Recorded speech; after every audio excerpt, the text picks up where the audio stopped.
மனிதர்கள் தற்பிரியராய் இருப்பார்கள்.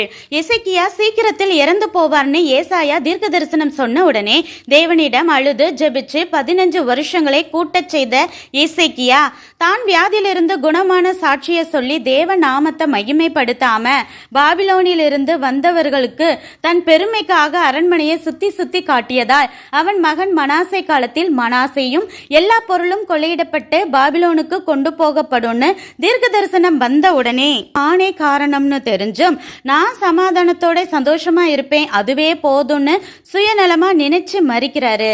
எசேக்கியா கெஞ்சி உபவாசிச்சு மனம் திருந்தி ஜெபித்திருந்தால் மனாசே சிறையிருப்புக்கு போயிருக்க மாட்டார் தானே?